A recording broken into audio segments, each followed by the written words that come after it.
여러분 반갑습니다. 어서 오십시오. 지역 밀착형 시사 토크쇼 노정열의 시시각각으로 안내합니다. 오늘도 우리 지역의 핫 이슈의 핵심을 친절하게 풀어드리겠습니다. 오늘의 주제입니다. 코로나19 확산세가 계속되면서 그 여파가 전방위로 퍼지고 있습니다. 시민들의 안전뿐만 아니라 경제 생산과 소비 활동이 위축되면서 서민 경제가 휘청거리고 있습니다.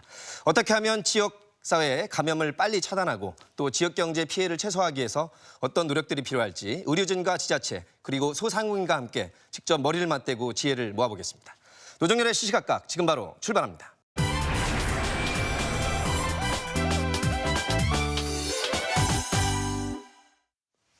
코로나19가 전 세계적으로 확산되고 있습니다. 국내적으로도 같은 현상을 보이고 있고요. 우리 지역 대전, 세종, 충남에서도 첫 확진자가 발생한 후에 불과 2주 만에 100명을 넘어서면서 걱정이 깊어지고 있습니다.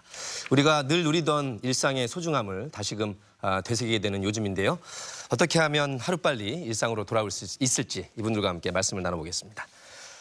지난번에 한번 나오셨을 때는 분위기가 좋았었는데 걱정이 더 커지실 것 같습니다. 대전시 보건복지국의 이강혁 국장과 함께합니다. 안녕하십니까? 반갑습니다.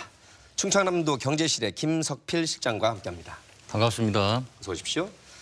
상가주이기도 하시고요. 대전 은행동 상점과 상인의 봉선종 부회장님과 함께합니다. 네, 안녕하십니까? 반갑습니다. 또 좋은 전문 의료 말씀을 듣겠습니다. 세종시 의사회 장선호 부회장님과 함께합니다. 네, 반갑습니다. 안녕하십니까? 네 분의 귀한 말씀을 듣도록 하고요. 시청자 여러분들의 이해를 돕기 위해서 관련 영상으로 안내드리겠습니다.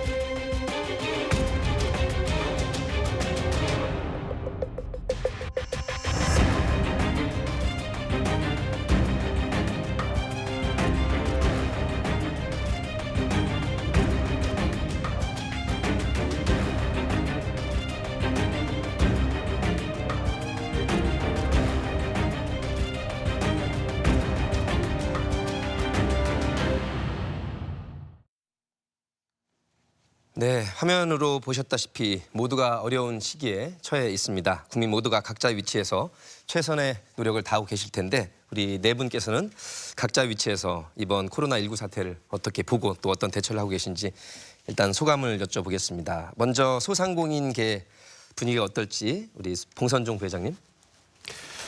예, 확진자가 22일 날 은행동하고 지하상가를 방문한 후에 저희가 완벽한 방역을 현재 마친 상태인데요.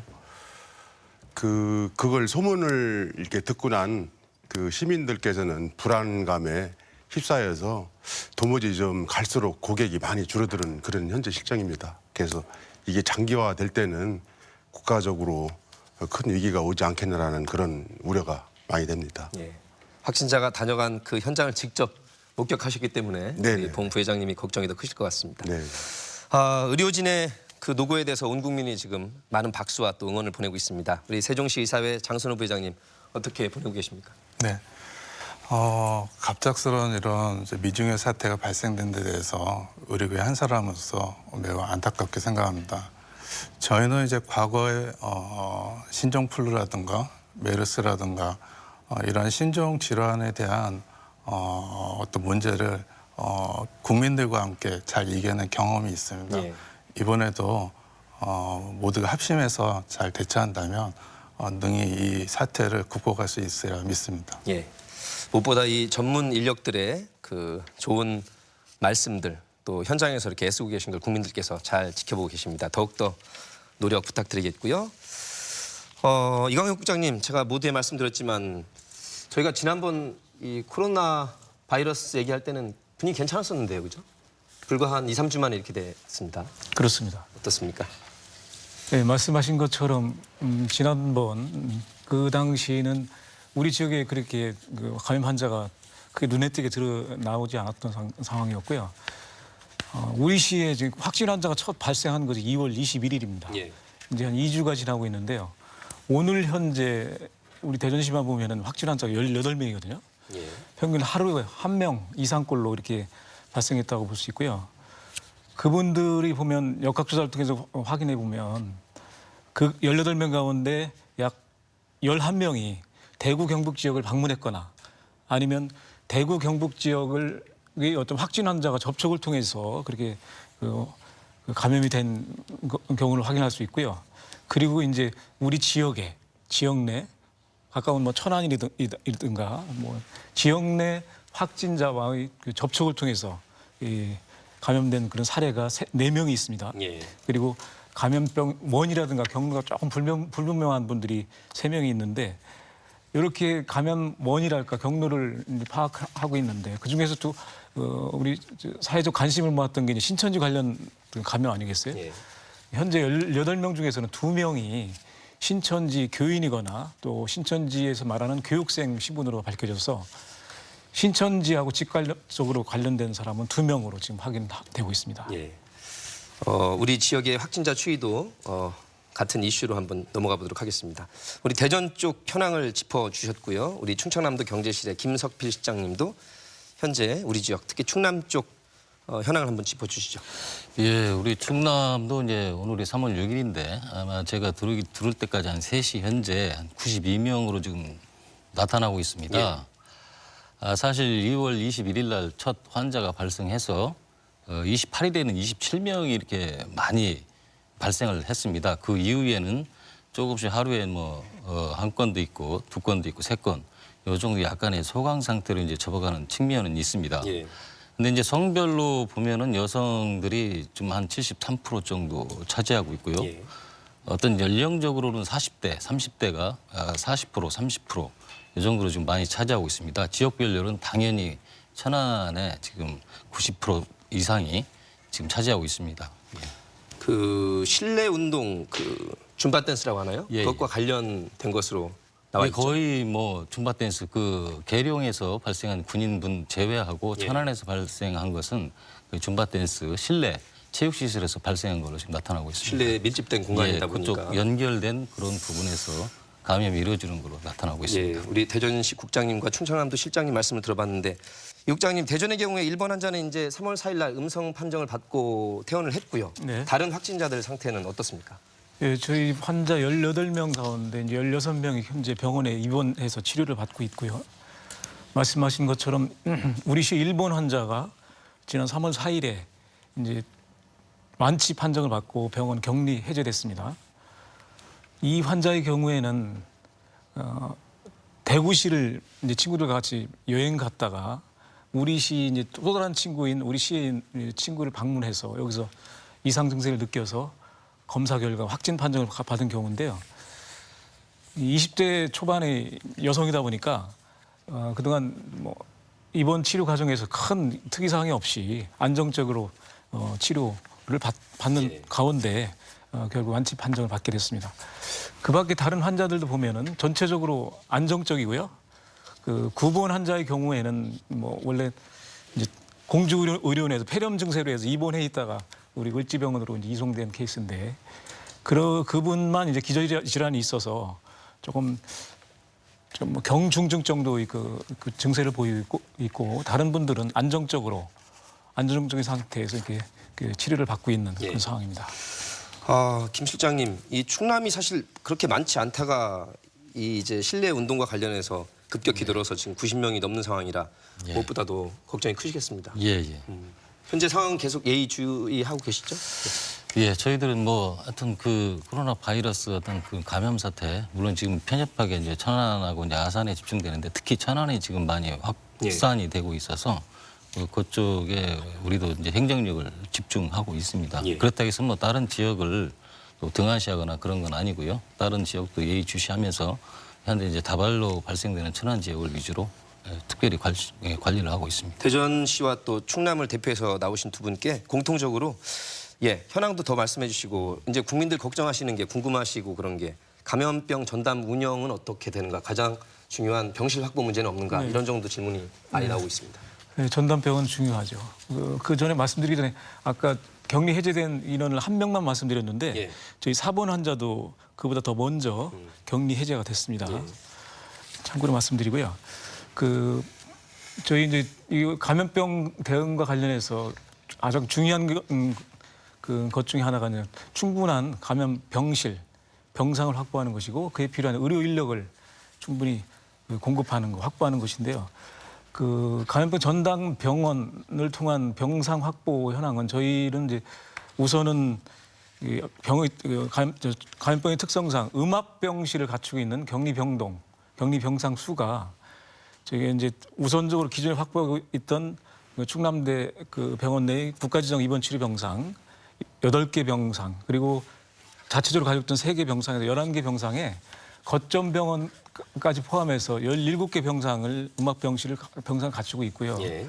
그리고 추가적으로 이번 사태 즈음에서 충남대 병원에서 약 40개 병상을 그 이동형 음압기를 설치해서 격리 음압 치료 가능한 병상을 총 57개 병상을 확보하고 있고요. 추가적으로 최근에 이제 그 보훈병원에서 약 30병상 규모의 또 병상 확보가 됐고 또 감염병 전담 병원 또 경증 환자를 위한 또 유증상자를 위한 그 격리 입원 치료를 위해서 시립 제2노인 전문 병원을 그 원래 병상은 164병상인데 그런 이 감염병 환자 치료용을 하다 보니까 약 90병상 내로 이렇게 조정이 될 것으로 예상이 되는데 그 병원에 대해서도 다 충분히 기존에 있던 환자들을 소개시키고 이 감염병 전문 병원으로서 그 혹시야 발생할지 모르는 그 환자를 대비해서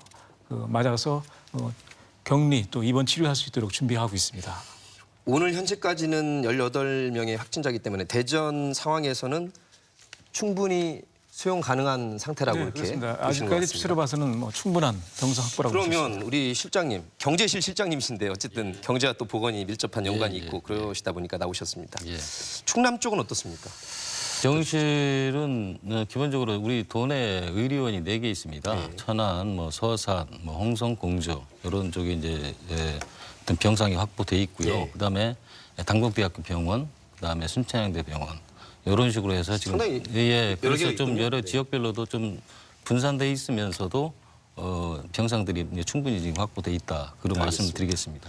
우리 저 의료인께 여쭤봐야 될 것 같은데 우리 국장님 말씀하신 중에 이제 퇴원 해제는 어느 경우에 되는 것이고 아까 음압 병동에는 어느 정도 상태에 계신 분들이 들어가야 되는 것이고 자가격리 자기 집에서 격리할 수준은 어느 것인지 너무 어렵지 않게 한번 어렵죠. 간단히 짚어주시겠다면요. 네네. 사실 이제 감염병 전담 병원, 이 음압병상을 갖춘 병원을 만약에 구성한다면 사실 지금 이런 사태에 대비해서 우리가 따로 이런 시설을 해야 될 필요가 있습니다.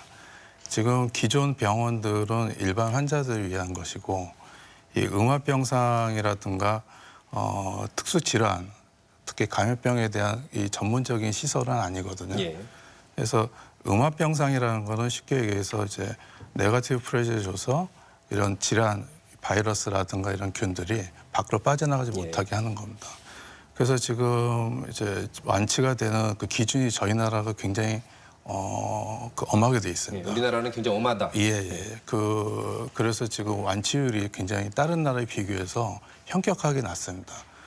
중국은 지금 완치율 뭐 60% 얘기를 하는데 우리는 굉장히 낮은 숫자거든요. 지금 1%도 안 돼요. 그러니까 우리는 완전히 확실할 때까지는 예, 저희는 해제라는 거를 안 증상이 없어지고 나서 24시간 간격으로 2번의 PCR 검사에서 음성이 나왔을 때 PCL은 뭔가요?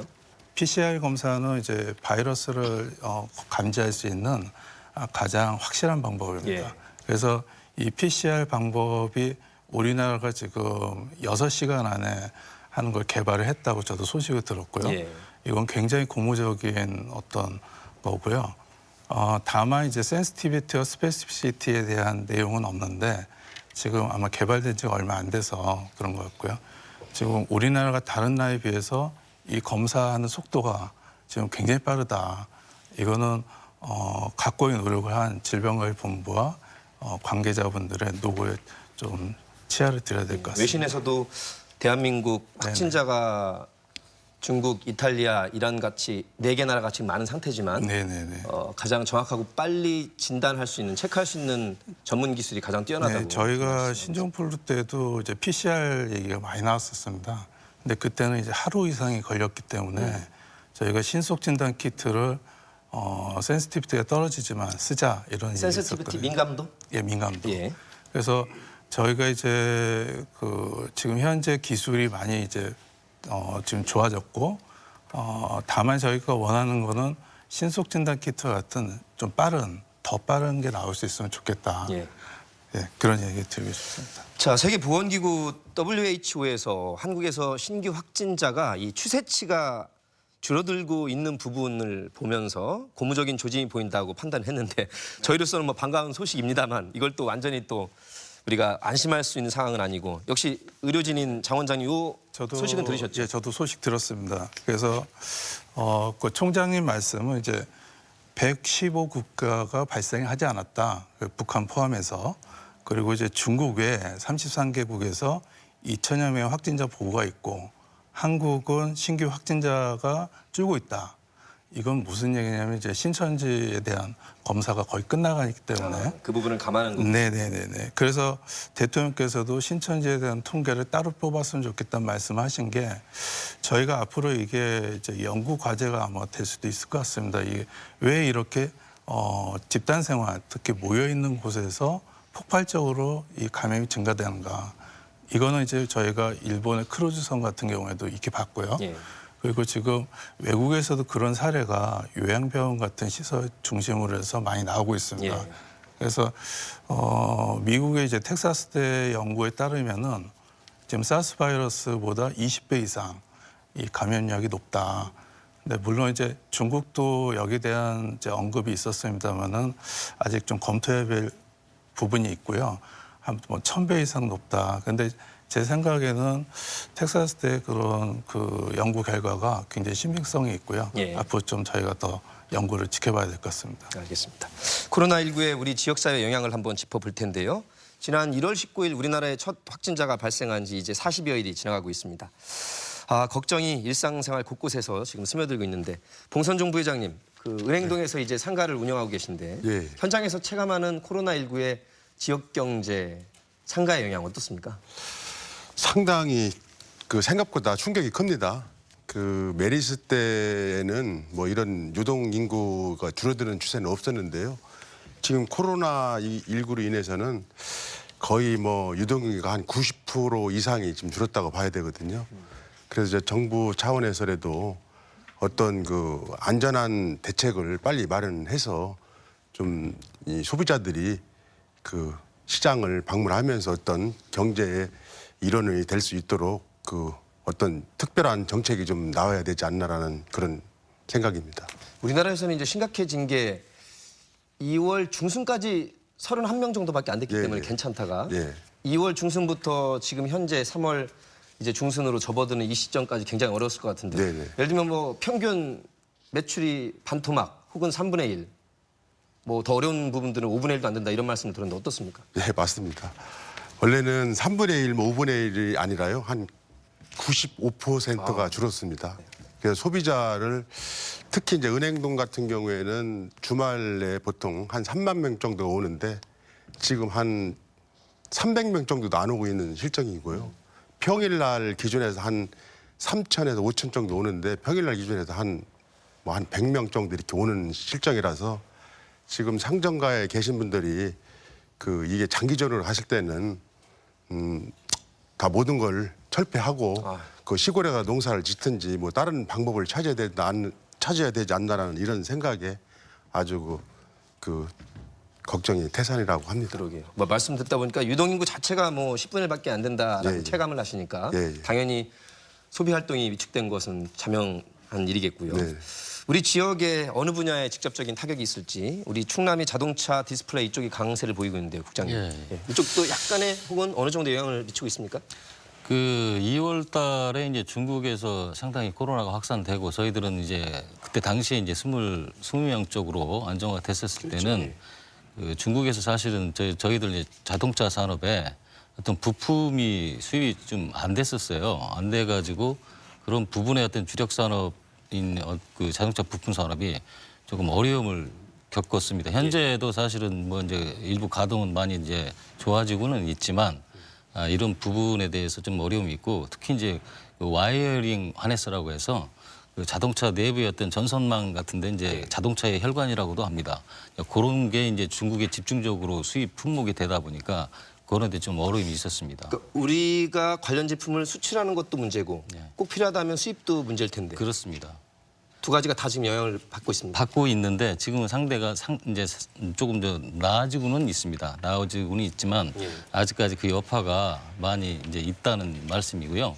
지원책도 아마 일부 조금 적은 중소기업이라든지 그런 부분에 지원이 많이 돼야 될 거로 생각을 합니다. 그리고 또 이제 저희들 보면 이제 화훼농가도 사실 도에 한 526농가 정도가 있는데 여기서 뭐 장미라든가 국화 이런 부분이 60에서 한 70% 정도 가격으로 예전에 비해서 이렇게 이제 판매가 되고요.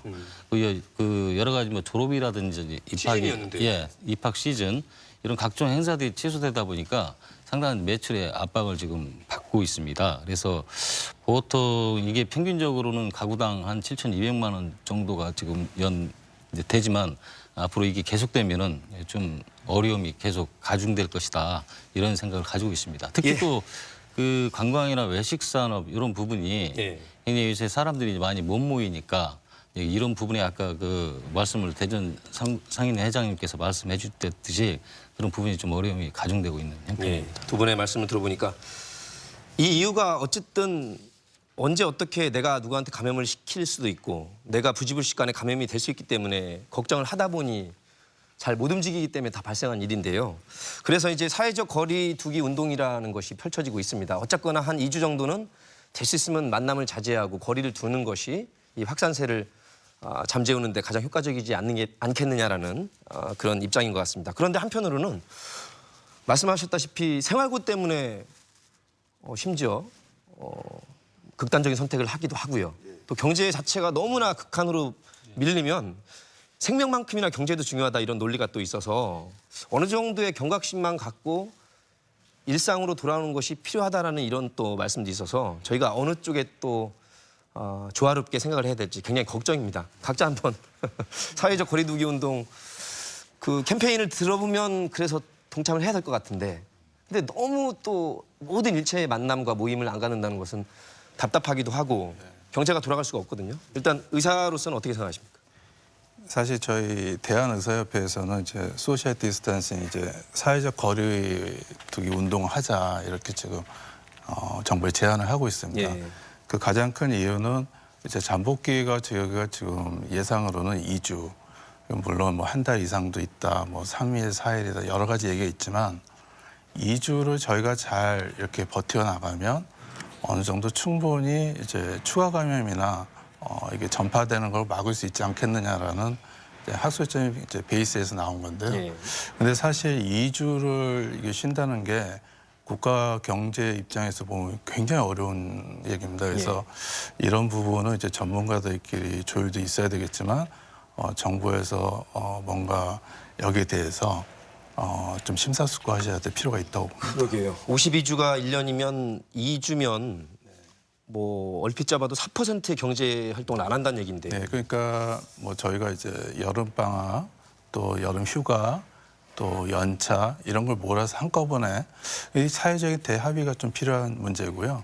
그리고 저희 나라가 지금 여러 면에서 지금 퍼스트 트랙이 되고 특허가 되고 있습니다. 그건 뭔가요? 무슨 얘기냐면 지금 검사를 하는 숫자나 또 이 분야에 대해서 지금 연구하고 지금 하고 있는 의료인들 숫자 또 지금 발생되는 환자의 숫자가 지금 중국 다음으로 좀 높아져 가고 있기 때문에 많은 나라가 이제 우리나라의 그런 통계가 어떻게 나올 것이냐에 대해서 지켜보고 있는 거군요. 우리나라의 사례를. 예, 그래서 우리나라가 하는 어떤 그 정책 방향이 다른 나라의 어떤 가이드라인이 될 수 있다. 지금 이런 얘기들이 많이 있습니다. 우리 김 실장님 어떻게 보십니까? 사회적 거리두기 운동 취지는 이해를 하는데요. 글쎄요. 저는 이제 확진이 늘어나는 거다고 지역 경제 어떤 활성화 차원에 뭐 사실은 뭐 두 개 다 잡으면 더 좋겠죠. 근데 결국은 이 감염자가 늘어나는 게 된 일반 도민들이나 국민들은 이제 어떤 공포심을 갖고 있고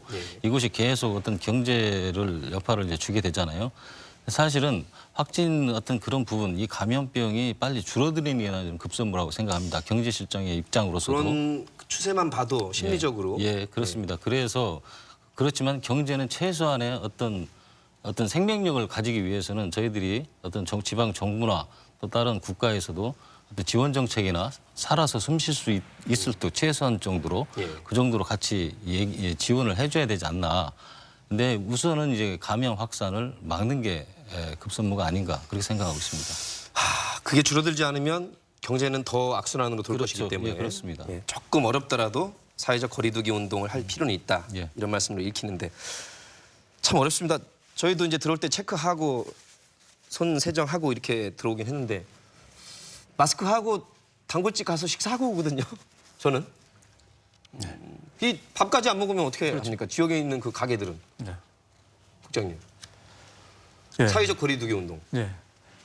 근데 사회적 거리두기 운동 캠페인이 원래는 지난 1918년 미국에서 이제 하나의 사회 운동으로 시작되었다고 하고요. 그거는 이제 그 당시에 아주 감염성이 높은 그 질환의 확산을 또 전파를 막기 위해서 억제하기 위해서 감염자와 비감염자 간의 어떤 접촉 가능성을 최대한 줄여보자 예. 하는 그런 실천 운동으로 비롯됐다고 하고요. 이제 이 사회적 거리두기 운동이 불과 이제 한 일주일 이내부터 이제 그게 이제 그에 대한 주장이라고 실천 운동이 이제 나오기 시작했는데 지금은 추세가 이제 거슬러 올라가면 막 아까 1월 20일에 이제 우리나라 첫 확진자가 나오지 않았습니까? 예. 근데 첫 확진자가 나오고 100명까지 이르기까지는 한 달이 넘게 걸렸어요. 100명 이른 제가 2월 21일이거든요. 예. 근데 그 후에 보면 100명에서 1000명까지 가는 데는 5일이 걸렸어요. 그렇습니다. 그리고 1000명에서 3000명이 불과 3일 걸렸고요. 그리고 5000명까지 가는 데는 불과 4일 만에 5000명이 넘었고 지금 6000명이 넘지 않습니까? 예.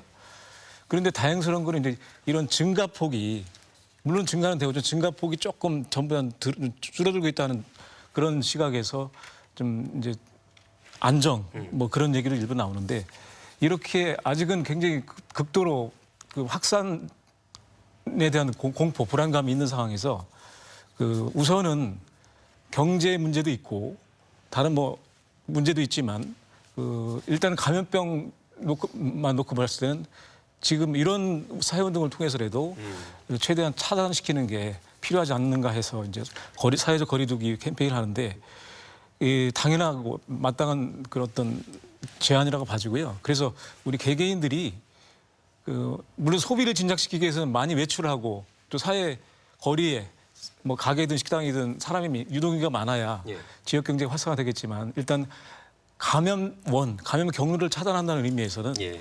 외출을 각좀 자제하고 모임도 좀 연기하고 하는 그런 다른 사람과의 만남을 좀 줄이고 또 필요하다 그러면 소통도 좀 오프라인보다는 온라인으로 하는 이런 식의 어떤 타인과의 거리를 두고 예. 만남 자체를 자제하는 이런 운동에 같이 동참하는 것이 지금은 급선무가 아닌가 하는 그 생각을 해봅니다. 2주라는 말이 나온 지도 한 달 전부터 2주가 고비고 2주를 잘 봐라 그러는데 벌써 또 여기까지 왔거든요. 네. 지금 3월 8일 오전 방송이 나가는 이 시점에서 2주면 3월 23일 정도 다음 주 토요일까지 2주 정도 사회적 거리두기 운동이 꼭 필요하다는 말씀인데 어떻습니까? 저는 뭐 10대 명 이상 모이는 데는 안 가지만 동네 마스크하고 산책하고 가서 뭐 김밥이라든가 라면을 단골집에서 먹고 다시 또 마스크 쓰고 집으로 오거든요. 네네. 뭐 어떤 때는 우리 저도 가족 그렇게 합니다. 서너 명이서 이렇게 먹기도 하고 네네. 이런 것도 위험할 수 있습니까? 그럼? 사실은 이제 외국의 전문가들 입장에서는 동성 공개로 인한 폐쇄를 권장하지는 않습니다. 우리나라가 약간 과도한 측면이 있고요. 저는 이 지금 동성 공개 이 방향이 이제 저희가 할 수 있는 지금 이 노력인데요. 뭔가 좀 새로운 방법을 이제 찾아야 된다고 생각합니다. 그러니까 저희가 사실 그 확진자가 지나갔다 해서 거기서 다른 사람이 걸린다. 그런 확률이 굉장히 낮습니다. 그렇다면 우리가 어떤 방법을 찾아야 되느냐 이런 걸 생각을 해봐야 되는데요. 요즘에는 이제 그 유전자 그러니까 진 시퀀싱을 이제 통한 유전자 분석을 많이들 하고 있습니다.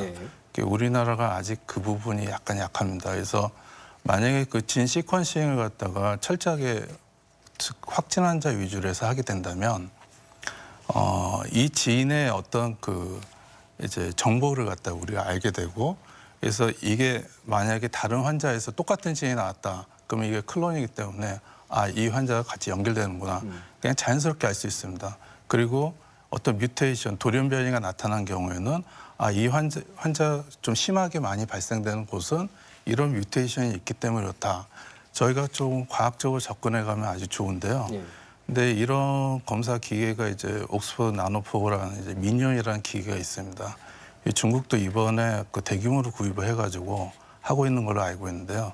만약에 이 방법을 사용하게 된다면 제 생각에는 동선 공개 문제를 조금 더 완화시킬 수 있는 어떤 테크닉이 되지 않을까 이런 생각이 있고요. 전문 지식과 기술이 쌓인 다음에는 지금보다 좀 완화하는 방향으로 가도 되겠다. 그리고 저희가 지금 유전자 분석 쪽에 대한 조금 연구 노력과 조금 시도가 필요합니다. 그래서 저희가 그 이유가 좀 저희는 이제 이미 메르스 때 한번 그 경험을 해봤기 때문에 어떤 환자가 슈퍼 전파자다. 그리고 어떤 환자는 경하다. 이런 얘기가 지금 환자 동선을 추적해 가서 나온 결과를 보고 있거든요.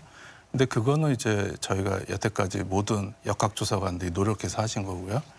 과학적인 분석으로 들어가면은 제네틱 시퀀싱을 찾아봐서 만약에 임팩티비티가 높은 돌연 변이가 있는 어떤 바이러스다. 이게 확인이 되면 이쪽 부분이 특히 이 지역이 지금 고위험도가 있다. 저희가 이렇게 접근할 수가 있습니다. 그래서 지금 현재 나온 이런 방법들을 사용한다면 동선 문제를 조금 더 완화시킬 수 있는 어떤 기술이 되지 않을까. 전문적인 용어가 많이 나오긴 했지만 네네. 역학조사관이 면접도 하고 이렇게 물어서 네네. 인터뷰 중점으로 할 것이 아니라 정확한 의학적, 과학적 근거를 가지고 판단을 하게 된다면 지금 그 이유가 뭐냐면 지금 중국 같은 경우에는 그 제네틱 시퀀싱에 대한 그 제네틱 시퀀싱을 우리말로 뭐라고 번역합니까? 유전자 분석. 유전자 분석. 예.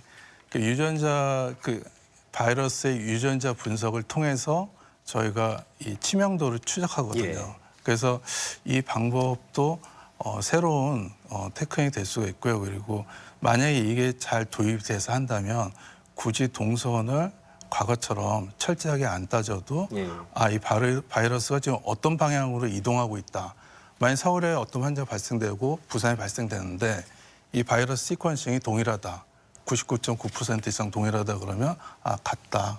그럼 이 두 분이 어떤 연관성이 있을 것이다라고 저희가 새로운 그 조사표를 만들 수가 있습니다. 근데 지금은 진행 중인 기술이라서 현재로서는 적용하기가 시간이 걸리는 것이죠. 지금 나와는 있고요. 저희가 이제 그게 없죠. 알겠습니다. 현장에서 지침으로 실천할 만한 현황은 아니다.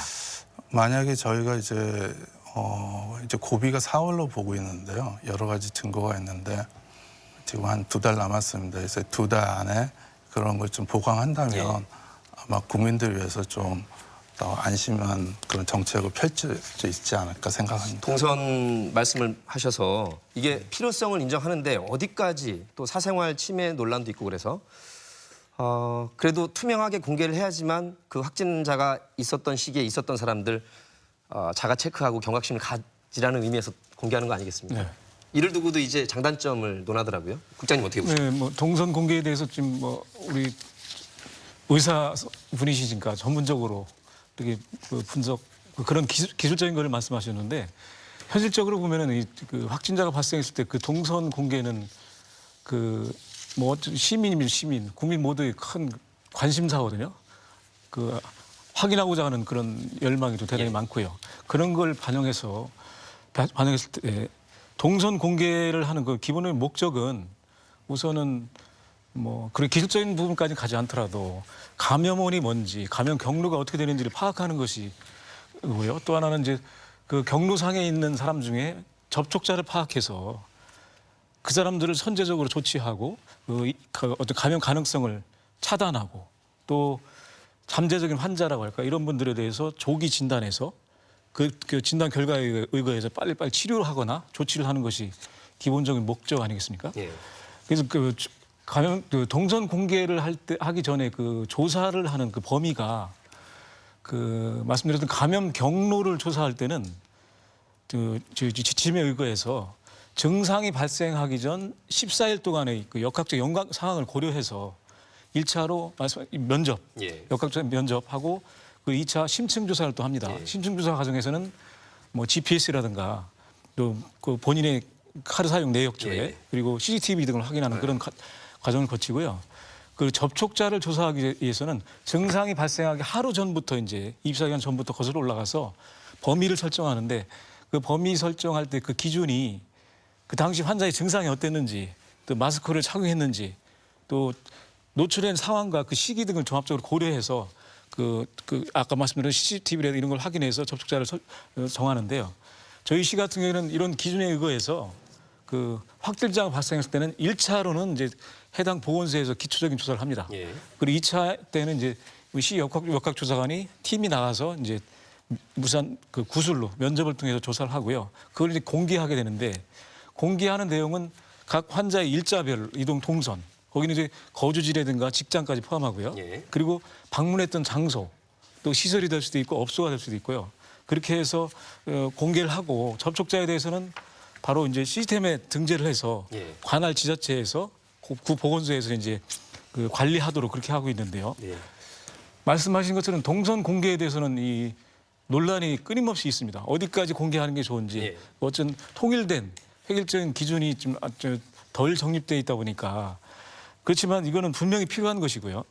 그 동선을 공개해서 이제 그 감염 가능성을 차단하고 예방 조치를 바로 하게 되거든요. 시설을 폐쇄하고 방역을 한다든가 이런 점을 봤을 때는 당연히 그 필요하고 예. 장점이라고 할 수 있는데 문제는 이제 공개함으로써 있는 그 피해자들이 있습니다. 업소라든가 또 개인한테 부여되는 어떤 낙인, 뭐 차별 예. 이런 게 있어서 그 당사자가 굉장히 거기에 대한 거부감을 갖고 그래서 그 어떤 이런 필요성 그거는 이제 시민의 안전이라든가 시민 불안감을 해소하는 그 필요성 부분하고 그로 인해서 입는 개인의 프라이버시 침해 문제 또 나아가서 인권 문제 그리고 영업이익이라든가 어떤 그 과도한 공개를 통해서 오게 되는 그런 피해에 대해서도 잘 형량해서 저희가 이제 그 조사관들이 협의해서 공개 범위를 정하고 하는데요. 예. 단 1차로 공개하면 그걸로 끝나는 게 아니고 반복적으로 심층 조사를 하면서 확인된 거는 다시 확인됐음을 또 다시 업데이트해서 공개하거든요. 알겠습니다. 그렇게 해서 안전성 여부까지 예. 확인해서 또 알려드리고 있습니다. 저희가 핵심이 시민의 안전도 중요한 가치지만 우리의 일상생활과 경제도 중요하다고 그래서 제가 이제 봉 부회장님께 여쭤볼게. 은행동 상가에 그 일본 확진 환자가 다녀간 이후에 일단은 폐쇄가 됐죠. 지하상가는 지하상가가? 예, 되고요. 예. 그 은행동은 한 6개 점포가 폐쇄가 돼 있었습니다. 그게 기간과 시간으로 따르지면 어느 정도 폐쇄가 된 겁니까? 지하상가는 하루 폐쇄를 했고요. 하루, 예. 은행동은 3일 폐쇄했습니다. 예. 그런 점에서 3일까지 폐쇄를 할 필요가 있느냐. 예를 들면 그 확진자가 다녀간 그 시각에 그 장소에 있었던 사람 경각심 주려고 하는 것이라고 보는데 이미 방역팀이 와가지고 방역하면 아까 말씀하신 거의 제로 가까이 이제 네. 방역이 된 거 아니겠습니까? 그러니까 사실 저는 메르스 때 의심 환자가 한 번 왔었습니다. 그래서 제가 검사하고 예. 하루 방역하면서 하루 문을 닫고 그 다음에 이제 병원 다시 오픈했었는데요. 제가 아까 그 말씀드린 그 방법은 이게 만약에 이제 지역 사회 감염으로 이 병이 더 진행이 되면 역학조사가 불가능해집니다.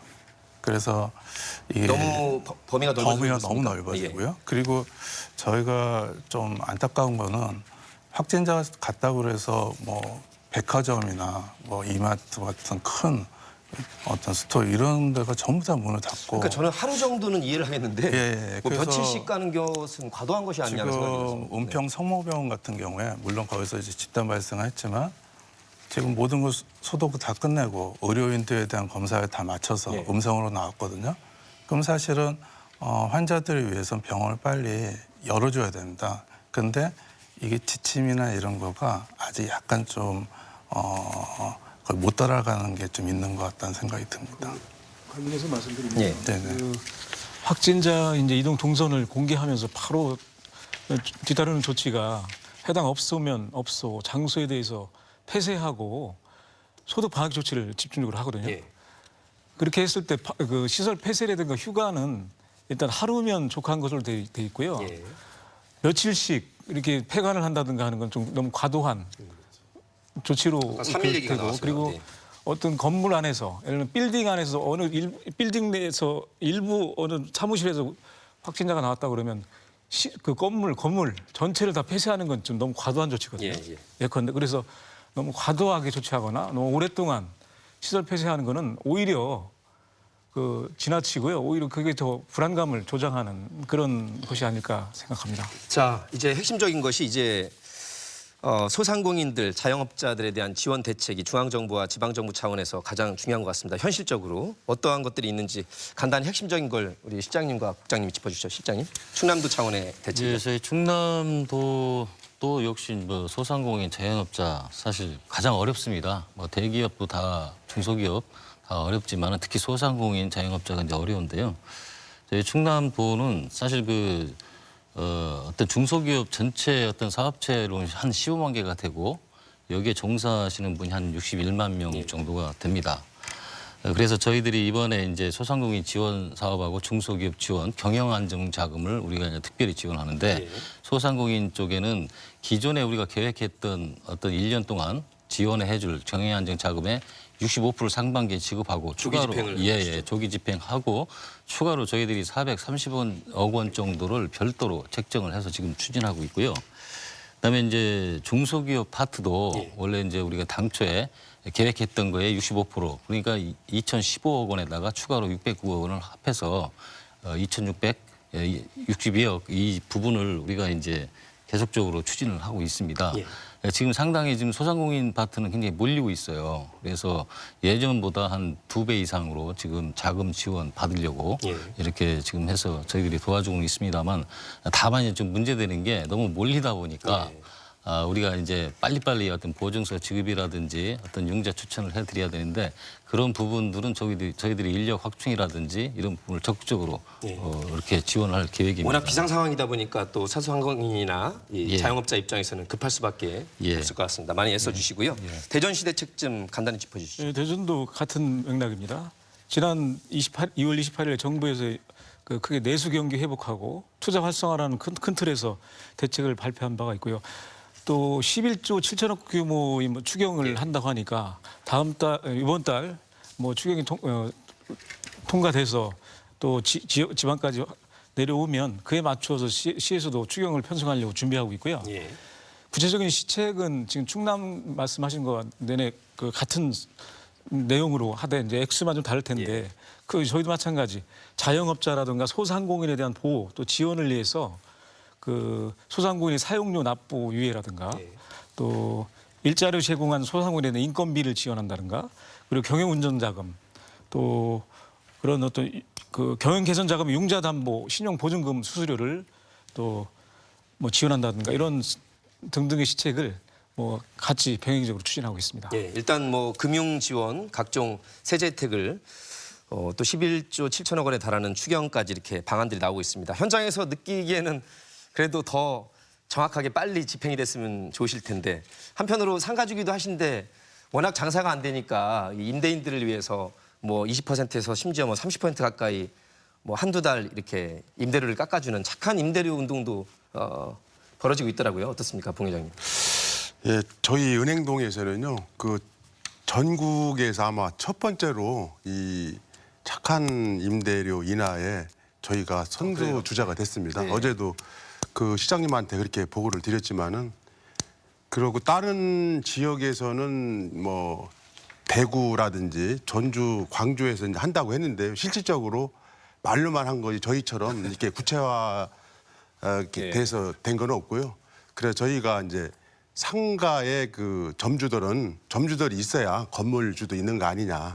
그래서 적극 좀 협조를 해서 이런 어려운 위기를 대전시가 솔선수범해서 우리 은행동이 대전시를 좀 홍보도 하고 대전시가 지금 현재 그 대전 방문회로 지정이 돼 있지 않습니까? 그래서 거기에 좀 동참하는 차원에서 저희가 적극 그렇게 협조하게 됐습니다. 감사한 일입니다. 모범 사례가 다만 한두 달이라도 좀 전국으로 퍼졌으면 좋겠고요. 이제 좀 실천 방안으로 들어가 보겠습니다. 일상생활에서 실천하는 방안 정말 귀가 따갑도록 많은 매스미디어에서도 나오고 있고 뭐 SNS를 통해서도 많이 나오고 있는데 전문가께는 마스크에 대한 얘기 여쭤보겠습니다. 마스크 대란이라고 할 정도로 뭐 줄서기까지 네. 얼마 전까지 목도를 했었습니다. 우리가 지금 현재 하루에도 1,200~300만 장은 찍어낼 수 있는데 5,300만이다 보니까 안 맞아요. 네. 그러다 보니까 이제 마스크 오브제란 말까지 나오고 네네네. 주민등록까지 확인한다는 말이 나왔는데 글쎄요. 일주일에 2개 정도 이제 배분을 한다고 하는데 이거 괜찮습니까? 원래는 이제 일회용 제품이기 때문에 한번 쓰시고 버리는 게 맞고요. 그게 원칙이다. 네. 네. 그리고 이제 개인 보호 장비로서 마스크는 이제 기본적인 이제 필수 요소라고 볼 수 있습니다. 다만 이제 공급 문제 때문에 그런데 저희가 이제 그 마스크가 우리나라가 상당히 많이 발달된다.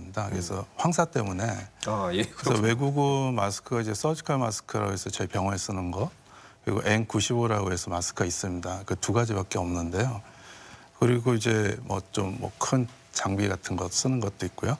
근데 우리는 황사 마스크라고 해서 코리안 필터 이제 80, 94, 99가 있습니다. 예. 이건 참 준비가 잘 돼 있는 건데 다만 이제 구하기 어렵다. 이게 지금 관건인 것 같습니다. 근데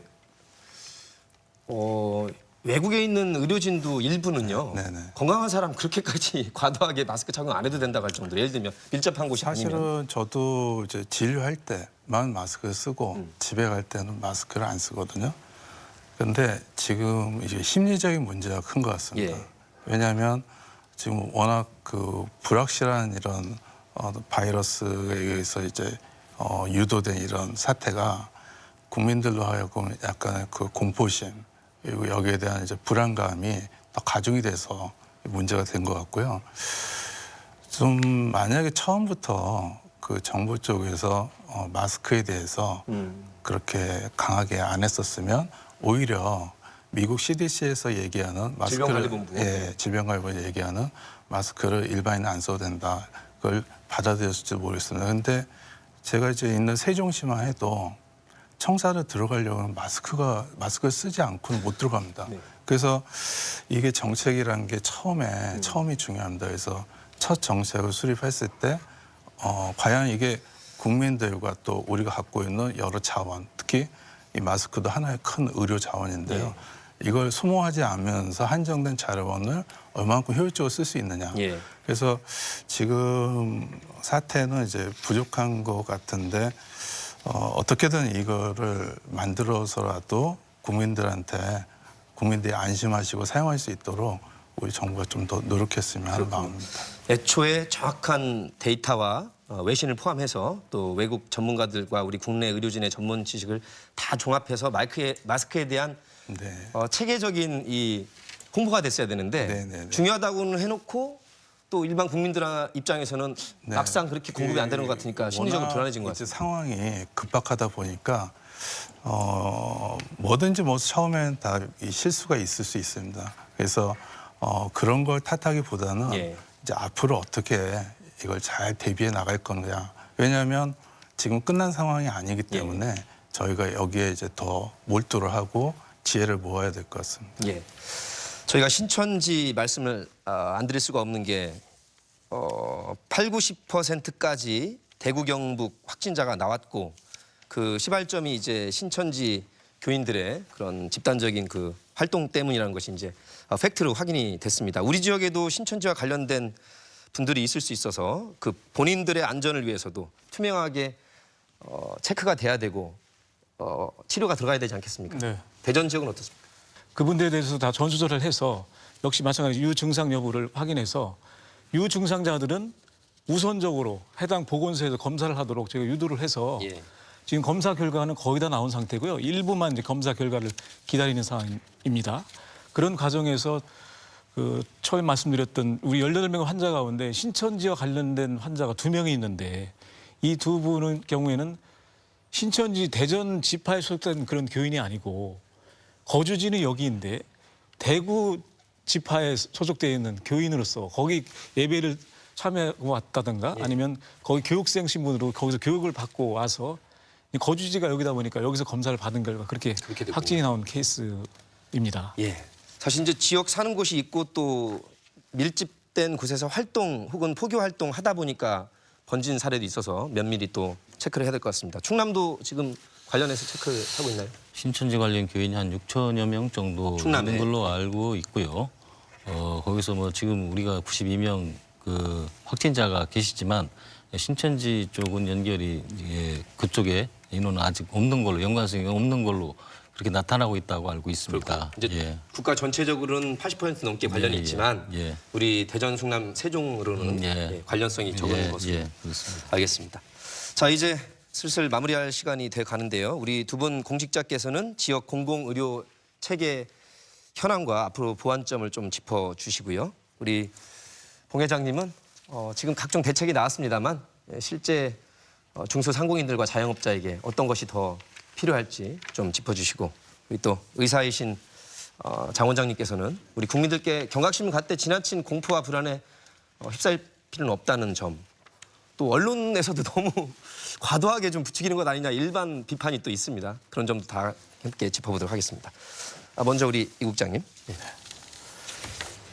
네, 공공의료 체계 그 관련해서는 지금 이 감염병 사태 즈음에서는 감염병 전담병원이라는 어떤 의료기관으로서 그게 이런 사태에 대응할 때 굉장히 중요한 핵심적인 역할을 하는데, 우리 시의 경우에는 현재 이제 감염병 전담병원으로서 역할은 이제 그 국립대병원이면서 공공의료기관이라고 할 수 있는 충남대병원이 아주 가장 중추적인 역할을 하고 있고요. 예. 현재 우리 시의 공공의료 체계를 보면은 그 1차 공공의료 1차 기관이라고 하면 보건소가 있습니다. 보건소가 선별 진료소 기능을 하고요. 예. 9개 종합병원과 함께. 그리고 2차 공공의료 기관이라고 하면은 이제 지방의료원, 공공의료원이라고 할 수 있는데 우리 시는 그게 없습니다, 지금은. 그리고 3차가 충남대병원이라든가 이건 공공의료기관으로서의 군입대 그 병원이 그런 역할을 하는데, 그 2차 그 공공의료 체계 2차 기관이라고 할 수 있는 공공의료원이 없는 상황에서 충남대 병원에서 이제 그런 역할까지 같이 하는 그런 상황이다 보니까 그런 어려운 점이 한편 있지만, 지금 타 시도에 보면은 전국에 34개의 공공의료원이 있거든요. 예. 충남에는 3군데가 있고요. 근데 그런 점이 그 현실적으로는 아쉬운 점이 있지만, 그런 과정에서 그 충남대 병원을 중심으로 이제 나름 공공의료 체계 안에서 이렇게 대응해 나가고 있다는 말씀드리고요. 그런 점에서 앞으로 우리 시의 이번뿐만 아니고 차후를 위해서라도 우리 시가 좀 더 보완해야 될 거는 공공의료 체계 면에서 예. 우리 지금 추진하고 있는 시립의료원이 빨리 설립해야 되겠다 하는 그런 생각을 하고요. 그것이 이제 어떤 사안이 발생했을 때 감염병 전담병원으로서 또 환자 치료뿐만 아니고 연구 기능까지 같이 할 수 있는 그런 기능이 필요하고, 그리고 그에 맞춰서 병상 확보라든가 의료 인력도 충분히 확보가 되게 되겠죠. 의료 인력도 특히 감염내과라든가 또 호흡기내과 같은 이런 감염병과 직접 관련성 있는 그런 의료 인력들이 충분히 있어야 그런 상황이 발생했을 때 대처 능력이 생긴다고 그렇게 볼 수 있겠습니다. 이번에 코로나19를 거쳤기 때문에 아마 이쪽으로 더욱더 강화될 것은 네. 분명해 보입니다. 충남은 뭐 말씀한 대로 공공의료원이 꽤 있어서요. 예, 뭐 지금 대전시 국장님께서 이제 말씀을 다 해주셨고요. 예. 저는 이제 개인적으로 생각이 드는데, 물론 이제 다 생각하실 거고, 이게 뭐 이런 사태가 어떤 감염병이라든지 재난이 발생했을 때 어떤 지역이 한다, 안 한다, 이런 굉장히 또 이 갈등 요소가 많이 있더라고요. 그래서 이제 뭐 이것을 잘 극복하고 또 기회가 된다면 국가 재난 전담병원을 좀 뭐 지역에 나눠서 짓든지 평상시에는 이제 일반 병원처럼 운영을 하고 유사시에 어떤 문제가 발생한다든지 감염병이 발생한다든지 그러면 바로 그쪽에 사람들 환자나 어떤 그런 것들을 이렇게 케어해 줄 수 있는 국가 재난 전담병원을 좀 만들어야 될 필요가 있지 않을까 그렇게 생각을 합니다. 차제 공공의료 체계를 더욱더 강화하는 예. 기회가 돼야 될 것 같습니다. 예. 장 원장님. 네. 지금 이런 이제 공포나 어떤 불안 이런 심리는 우리가 이제 확실한 정책과 어떤 집행이 있게 되면 많이 사그라들기 마련입니다. 그래서 저희 이제 대한의사협회하고 이제 정부에서 같이 이제 합심해서 이 문제를 잘 해결한다면 뭐 큰 문제 없이 마무리가 될 것 같고요. 국민들께서 이제 요즘 인터넷과 SNS 통해서 많은 우려스러운 정보를 많이 보시게 됩니다. 그래서 정부 당국에서도 좀 이렇게 정확하게 정보를 공개하고 그리고 앞으로 이제 어떤 방향으로 우리가 가겠다 이런 희망찬 좀 청사진을 제시를 해줘야 국민들께서도 안심하고 생업에 종사하시지 않을까 이렇게 생각합니다. 다시 한번 의료진의 노력에 국민들과 함께 응원합니다. 현장에서 조금 더 잘 풀렸으면 좋겠습니다, 동 회장님. 예. 네. 제가 그 기업 및 그 소상공인들이 그 현재 총 저희 한국에 돼 있는 그 업체가 약 한 320만 개 정도로 지금 보고 있는데요. 그 중에서 소상공인들이 차지하는 비중이 85% 정도 된답니다. 그 소상공인들이 어려움이 계속 지속이 되면은 그 정부, 그러니까 국가 차원에서 굉장히 위기가 온다고 저는 개인적으로 생각을 하고 있기 때문에 저희는 지속적으로 그 아까 의사협회에서 말씀하시다시피 그 어떤 뭐 크게 감염에 크게 민감하지 말고 일상생활 전과 같이 하는 거를 그 홍보나 어떤 그 매스컴을 통해서 지속적인 그런 노력을 해주셨으면 하는 마음입니다. 예, 오늘 네 분 귀한 말씀 잘 들었고요. 저희가 사스, 신종플루, 메르스를 힘겹지만 이겨낸 경험이 있습니다. 이 또한 지나갈 것이고요. 온 국민들께서 합심해서 이 위기를 극복해냈으면 좋겠습니다. 대전 MBC 노정열의 시시각각 오늘은 여기까지입니다. 함께해 주신 여러분 고맙습니다.